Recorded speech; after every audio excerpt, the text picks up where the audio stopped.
Welcome to Flip the Grit Switch, the podcast for high performers who know the real work starts after the win. I'm Micah Hill, speaker, strategist, and the pivot master. I built my resilience in one of the grittiest industries out there, waste and recycling. Scaling and selling that company taught me how to turn pressure into power, and now I'm handing you the resilience playbook. Each episode, we dive into real stories, bold strategies, and nervous system grounded tools to help you pause with intention, pivot with clarity, and rise resilient again and again. Resilience is a switch. Let's flip yours. All right, I have got a quick question for you. Would you rather have unlimited confidence or unlimited time? I read that and felt my stomach drop a little because if we're honest, both sound like the thing we're secretly chasing, right? We want time and we want confidence.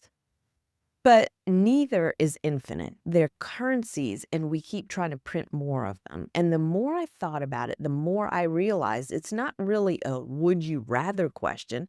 It's a you running out question. Because confidence gives you motion, but time gives you margin. And when I say margin, I mean the breathing room. When you've got time, you've got breathing room between what you're capable of and what you're committed to. And that is amazing. Because if you've got drive and belief, but zero space to rest or think, you're not really free. You're trapped in this overfunction mode. And that's where grit comes in. Grounded resilience, intentional tenacity, because grit gives you the capacity to hold both without falling apart.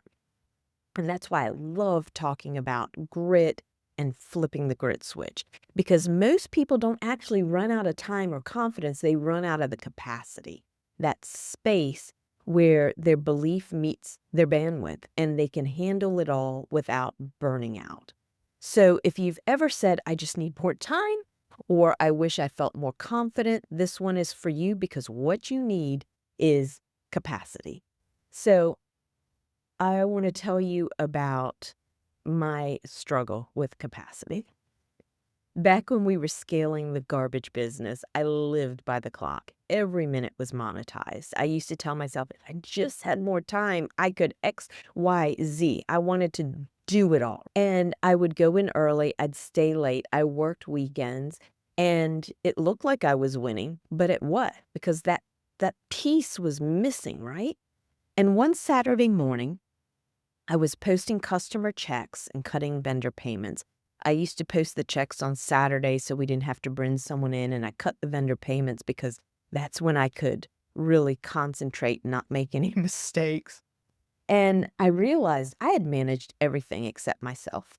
And I went into my husband's office up front. I said, at what point am I going to enjoy what we're building? Like, why am I coming in on Saturdays to do this? Here's what they don't teach you in business school. You can't out-schedule self-neglect. And I thought time management was the answer, that if I got more organized, I'd feel in control. But what I really needed wasn't another calendar block. It was the confidence that the world wouldn't fall apart if I took one Saturday off, right? And that's the tug of war a lot of us live with. When confidence drops, we chase control, but when time runs short, we double down. And either way, we end up overmanaged and underfulfilled.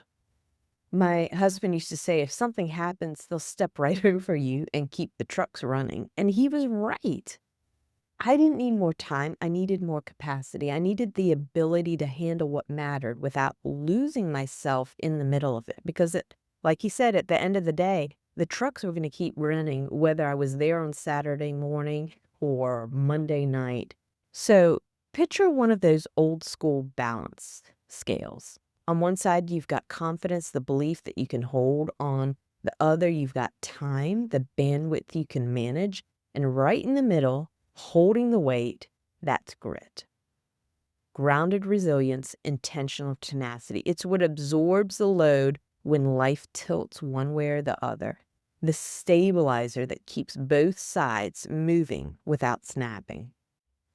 Here's the thing. I've noticed that we chase time and confidence like they're separate problems, but they're really two sides of the same scale, constantly testing our capacity. I don't know if you can visualize what I'm talking about, but when that capacity gets tight, we default to balancing acts, managing instead of moving. And that's when it's time to pause and ask, where am I leaking energy? What truly deserves my capacity right now? And how can I build it forward instead of balancing, right? Once you see it that way, I think things start to click and you realize you've been trying to balance what was never meant to stand perfectly still. Balancing isn't the goal.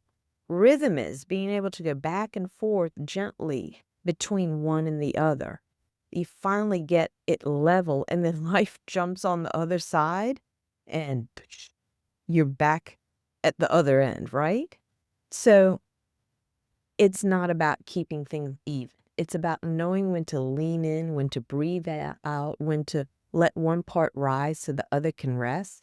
And that's what capacity in motion is like. That's when life starts humming again.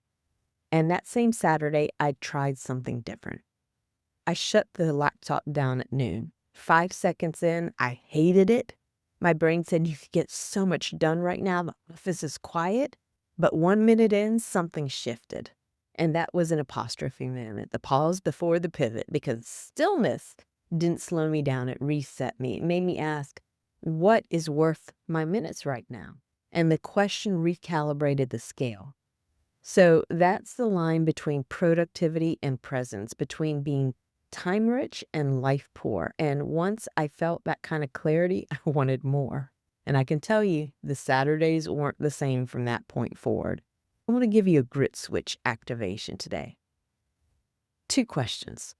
If you had unlimited confidence, what's the first thing you'd do? If you had unlimited time, what's the first thing you'd start? Your answers reveal the gap between what you want and what you believe you can handle. Confidence and time are connected. Mismanage one and the other tilts. So before you add anything new this week, check your scale. That's your grit switch activation point. Resilience is keeping rhythm when life tries to throw you off beat. And remember, the real question isn't time or confidence. It's this. Will you keep chasing more, or will you finally trust yourself with enough? That's where your next version begins. Flip the grit switch, and remember, time doesn't hand you freedom and confidence doesn't hand you peace. But when you learn to manage both with grit, you stop clock watching and start life leading. This is Micah Hill signing out, reminding you, you don't need more hours in the day. You just need more ownership of the ones you've got. Have a great week. Thanks for being here today. If this episode flipped something in you, share it with someone who needs that spark, and leave a quick review so more high performers can find it. I'm Micah Hill. It's your grit switch. Time to flip it.